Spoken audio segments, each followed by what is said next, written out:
In this episode, you'll learn why your relationship with your father determines your relationship with power, and how to heal the hunger that no achievement can satisfy.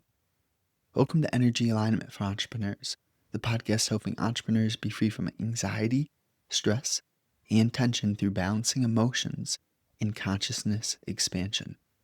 3 things you'll learn today. Number 1, why driven men with absent fathers become achievement addicts who never feel enough. Number 2, how to recognize if you're chasing your father's approval or your own truth. And number 3, the alchemy of forgiving the man who couldn't give you what you needed. So let's look at the first point. The idea of an achievement addict lacking a feeling of satisfaction, that can come from a lot of different forms of trauma or just wounds, or in other words, emotional baggage that just hasn't been given presence, attention, breath. Even though this topic is around a father-son relationship, the main point really is that we need to look at what we've kind of hid under the rug. When I say this, I don't mean it has to be anything intensive or extreme, but rather just a simple recognition that there are certain patterns or tendencies that we can notice as we observe ourselves that may have had a root in a tough situation. That's probably the simplest way I could pack the main point up. And it's good to achieve things, but there needs to be that balance of what's your root.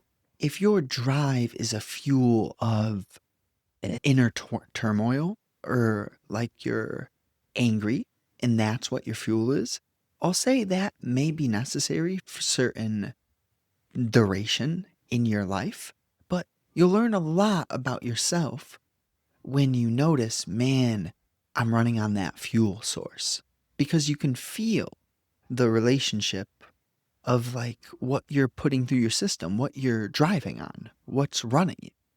And when you pay attention to that, then you learn how to forgive. And that's another key aspect to kind of feeling enough. Now, you, in relationship to achievement, you need to make sure that what you're doing is sort of a win-win-win, where it's just obvious that you're walking the path that makes sense. Now, you will have uncertainty, even if you feel in your heart and you have confidence that the route you're going in relationship to achievement is healthy and led from the right place. Even with that confidence, you'll still have moments, right?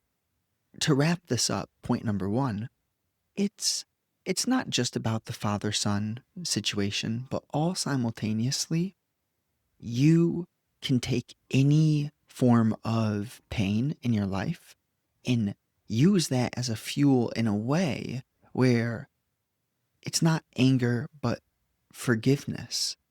And you change that fuel in its absolute entirety. And then it can run clean.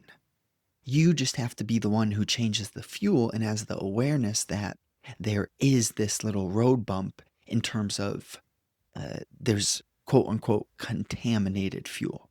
And you have the opportunity to, clean that up. Alchemize it, in other words. Now, point number 2, how to recognize if you're chasing your father's approval or your own truth. This is an interesting one. Now, a lot of the times the structure with humans in general, whether it be school or family or any other sort of place where you're looking up to people, and when you are not absolutely questioning almost everything, it can get tricky. Now, when I imply basically that you should be questioning everything, I mean that in a subtle way. Again, it's not extreme, but it's rather healthy. You're not doing this out of fear. You're just observing, you're noticing all of the different variables involved. That's what I mean when I say to question everything. You're just aware of the fact that you could look at things just on the surface, but if you can feel that there are an abundant amount of implications that affect any one situation, especially in relationship to having a clear path, knowing that you're following your truth, listening to your heart. I would really say that through awareness, you begin to discern. And that's what the kind of skepticism, if you will, questioning everything, it leads you to have a pure ability, if you will, to discern. When you're not, in, how do I put this? The cool thing about discernment is it's not making more decisions. It's actually a upper level simplification of your consciousness so that you can flow. That so that you don't have to second guess yourself and always be thinking. You just kind of know what to do. Part of that will take practical knowledge, part of that will take emotional smoothness, and another part of that will take mental clarity. So you learn to feel everything and you learn, how do I put it? If you pay attention to your breath, you can realize that, man, all of this thinking, like my father's approval, fitting in with these systems or structures, whatever it could be, your career path, family, like I said before, you simplify to realize, man, this is my life. And a good line that I like is kind of realizing, like, where do other people end? Where do you begin and where do other people end? So you can not draw boundaries like a weirdo. I just mean to have that healthy awareness of what's best for you and to also put yourself in other shoes. And then you start to see, man, chasing other people's approval just really, it doesn't matter too much, anyways, you know? Because that's what your own truth is about. When you're on the healthy path, the correct path, that means that your life gets simple.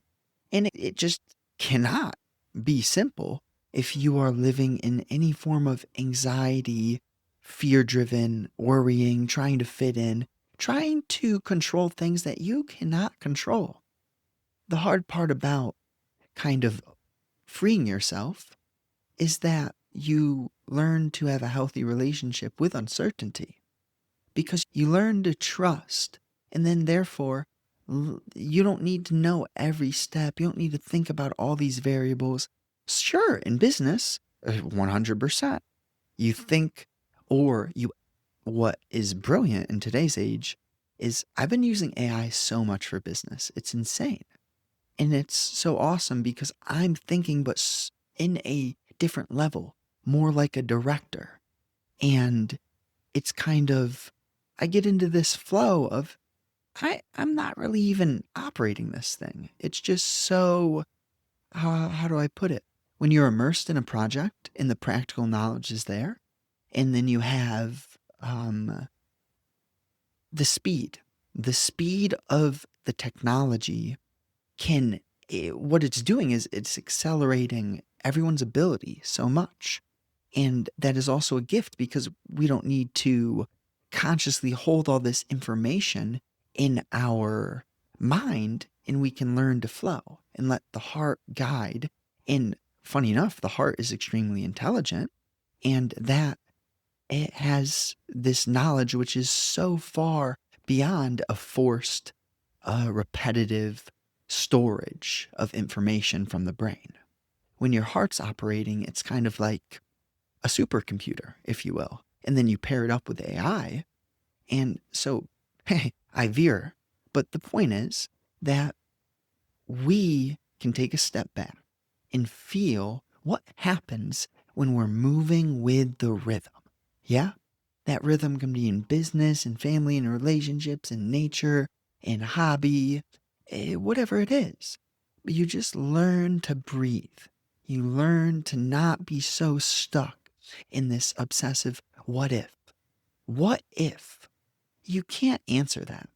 And your mind will trick you into thinking and thinking and trying to have all the solutions. And of course, in practical life, you write things down. One of my favorite things is the mind's valuable. These thoughts come up for a reason. Write things down and be extremely organized and learn to breathe and balance. And everything works itself out, right? Like let it all work out. Part of that is you knowing when to work. And then part of that is you realizing that there's something so much deeper and powerful guiding this entire game. And you just need to learn how to tune into that.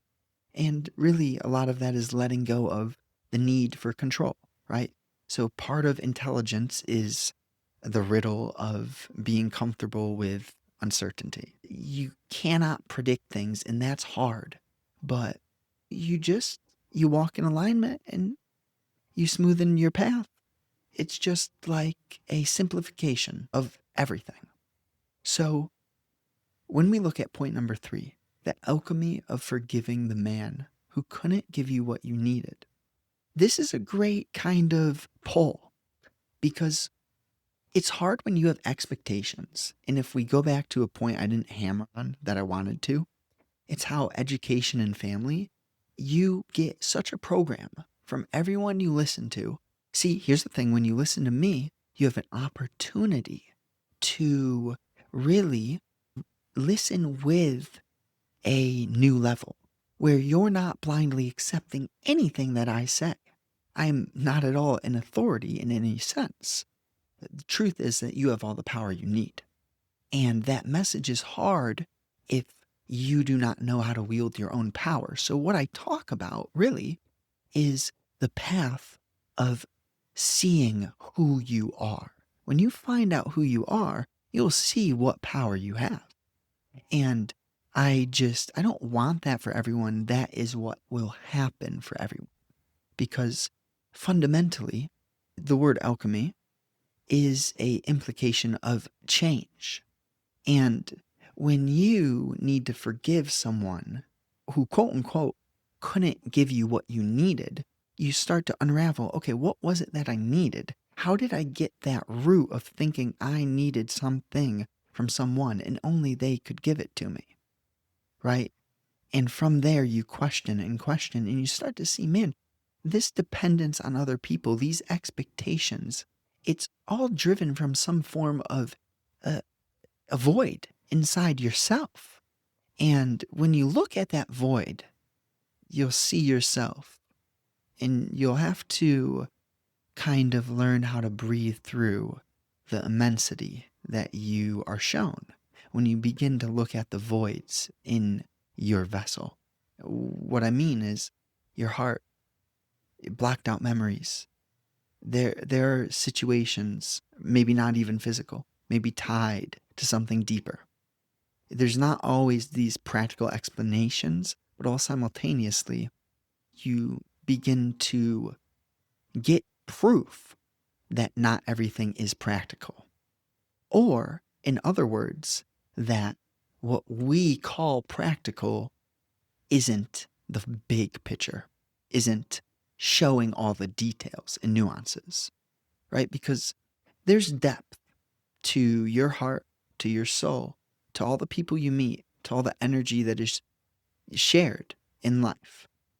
We just need to learn how to feel, how to really have that sensitivity breeds compassion, which breeds an understanding. The only way you can do that first, though, is be honest about the things that you're running from and learn to be with yourself, breathe, and look yourself in that void. See yourself in that void and understand who you are, all the feelings you felt, all the ideas, and you get to that core root of, man, people aren't so different. We seem different, we look different, we talk different, we sound different, etc. But there's something uniting in all of us. And you learn to let that intelligence, right? It's not just, oh, love and oh, we're all one. No, it is intelligence. This game is extremely, like, it is beyond words what this earth is and what we are and what we're all doing here and the levels to the game. So you simplify because, man, it's vast. And if it's not simple, if you don't learn to be here now and see what you are, is that it's a compounding of who you are now that creates everything. It's not all the thinking, the planning, the future, the past that matters. It's who you are now that everything comes from. And you simplify to realize, man, it's sometimes hard to be who I am now. So you learn how to be who you are now. And that's, well, I really think that I've kind of done my best to cover these points. So hopefully that's been helpful.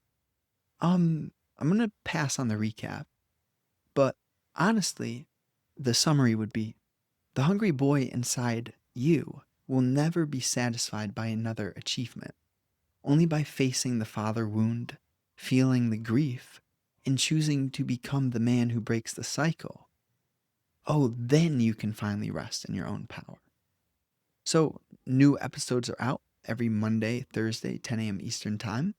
And I wrote a book. It's on the fitness niche, but it's deeper than that. So, if you enjoy this, I think you'll enjoy that. Just, it's in the description if you're interested.